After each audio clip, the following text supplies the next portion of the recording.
در موج برنامه اطلاعاتی خبر.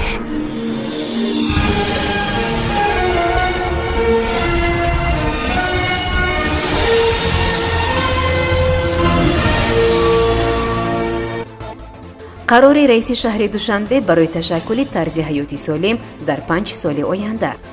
барқи тоҷик мегӯяд ки чанд пул қарзор аст. хашми сагҳои бесоҳиб дар суғд беш аз 4000 захмию 3 ҳолати сироят ба ҳорӣ. дар шаҳри душанбе маросими ҷоизазупории соҳаи варзиши тоҷикистон дар соли 2021 баргузор гардид. беш аз 4000 шаҳрванди тоҷикистон дар русия ба кори доимӣ таъмин шуданд. раиси шаҳри душанбе муҳтарам Рустами Эмомалӣ бо имзои як қарор нақшаи чорабиниҳо барои амалисозии барномаи миллии ташаккули тарзи ҳаёти солим дар Тоҷикистон барои солҳои 2022-2026-ро таъин карданд. тибқи иттилои дафтари матбуоти шаҳрдорӣ, раиси шаҳр масъулинро муваззаф намуданд ки дар доираи маблағҳои буҷетӣ ва ҷалби сармояи шарикони рушд тарзи ҳаёти солимро миёни сокинон густариш диҳанд. таъкид шудааст ки ҳар нимсола аз чораҳои анҷомшуда ба ҳукумати Душанбе гузориш пешниҳод карда шавад. дар доираи барномаи миллӣ қабул гардида интизор меравад таъдоди одамоне ки мунтазам ба варзишу машқи бадан машғуланд афзоиш дода шавад. ҳаҷми қарзи барқи тоҷик ба ҳаҷми буҷаи яксолаи давлатӣ дар Тоҷикистон ки 33 миллиард сомониро ташкил медиҳад наздик шудааст. ширкати барқи тоҷик ки бозори нерӯи барқи Тоҷикистонро қариб пурра дар ихтиёр дорад ба андозаи 3/1 маҷмӯи маҳсулоти дохилии кишвар қарзор мебошад. бар асоси омори расмӣ қарзи барқи тоҷик то аввали соли равон зиёда аз 32 миллиард сомонӣ муодилаи 2,9 миллиард доллар шудааст. аз ҳама зиёд барқи тоҷик аз вазорати молияи Тоҷикистон қарзор буда аст ки он ҳудуди 24 миллиард сомониро ташкил медиҳад. маълум аст ки ширкат барои татбиқи лоиҳаҳои нерӯи барқ қарз гирифтааст. ҳамчунин ин ширкат аз нерӯгоҳҳои Сангтуда-1 ва Сангтуда-2 зиёда аз 4 миллиард сомонӣ, аз ҷумла ҷамъияти саҳмии кушодаи нерӯгоҳи барқи оби Рохун 630 миллион сомонӣ, аз ҷамъияти саҳмии кушодаи Тоҷиктрансгаз 362 миллион сомонӣ ва ширкатҳои воридкунандаи ангишт ба нерӯгоҳи ҳароратии Душанбе 215 миллион сомонӣ қарздор аст. дар баробар ин масъулини барқи тоҷик мегӯяд шаҳрвандону корхонаҳои зиёд аз ин ширкат қарздоранд. теъдоди умумии қарзи корхонаю мардум дар назди барқи тоҷик 3,3 миллиард сомонӣ арзёбӣ мешавад ки аз ин зиёда аз 1 миллиард сомонияш ба аҳолӣ нисбат дода мешавад.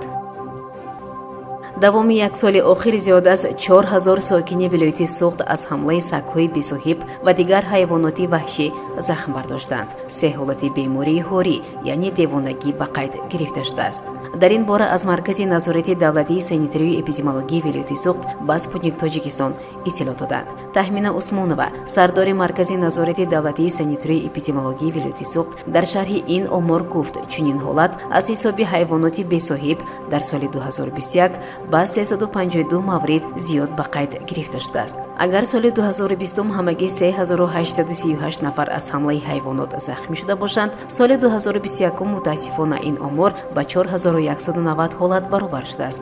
аз ин шумор дараҷаи ҷароҳати беш аз 30% аз сокинон вазнин арзёбӣ шудааст, зикр кард Усмонова. сардори маркази назорати давлатии санитарию эпидемиологии вилояти суғд мегӯяд сокинон асосан аз ҳисоби ҳамлаи сагҳои бесоҳиб захмӣ шуданд. чунин ҳодисаҳо асосан дар ноҳияҳои Ашт, Ҷаббор Расулов, Масчоҳ, Спитамин ва шаҳрҳои Канибодом, Хуҷанд, Гулистон зиёд ба қайд гирифта шудааст. ба пояи иттилои манбаъ дар пайи ҳамлаи ҳайвоноти ваҳшӣ 3 мавриди бемории ҳорӣ дар миёни сокинони ин вилоят низ сабт шудааст. гирифторӣ ба бемории ҳорӣ 3 ҳолат ва дар ноҳияҳои Ашт, Масчоҳ ва шаҳри Конибодом ба қайд гирифта шудааст, иброз намуд сардори маркази назорати давлатии санитарию эпидемиологии вилояти суғд. дар кӯхи суруши шаҳри Душанбе маросими ҷоизасупории соҳаи варзиши мамлакат дар соли 2021 баргузор гардид. иттилоъ медиҳад Амид Ховар.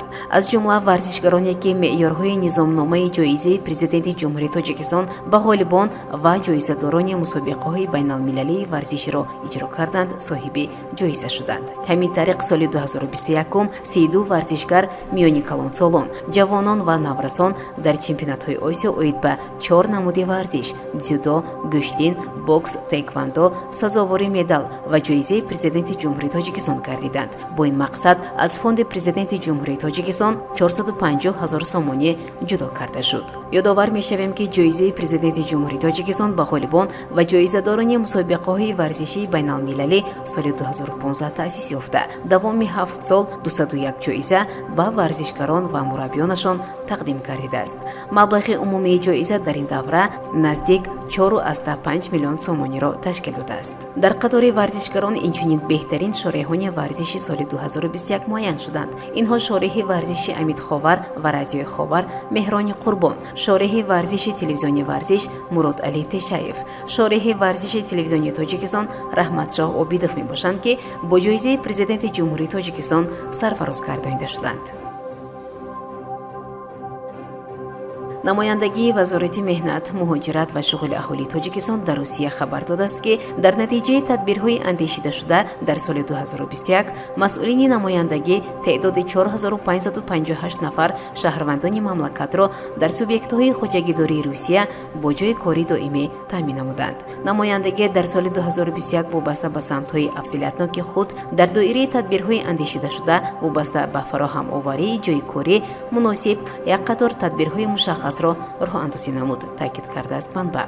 ҳамчунин намояндагӣ қайд кардааст, ки дар ҳамкории пайваста бо субъектҳои хоҷагидории Русия дар доираи шартномаҳои ба имзо расида байни ҳукумати Тоҷикистон ва ҳукумати Русия пайваста тадбирҳои мушаххасро роҳандозӣ намудааст. намояндагӣ қайд кардааст, ки дар вохириву мулоқотҳо фароҳамоварии шароити корӣ, пардохти саривақтии музди меҳнат, баландбардоштани тахассуси онҳо, ҷалби муташаккилонаи қувваи корӣ дар корхонаҳои мавсимӣ ва таъмини аҳолӣ бо ҷойи кори доимӣ баррасӣ шудааст. шунавандагони гиромӣ, дар ҳамҷо барномаи иттилоотии хабар ба поён мерасад. барои ҳар яке шумо танзиатиро хоҳонем. хайр. барномаи иттилоотии хабар аз рӯйдодҳои Тоҷикистон, минтақа ва ҷаҳон огоҳ бош.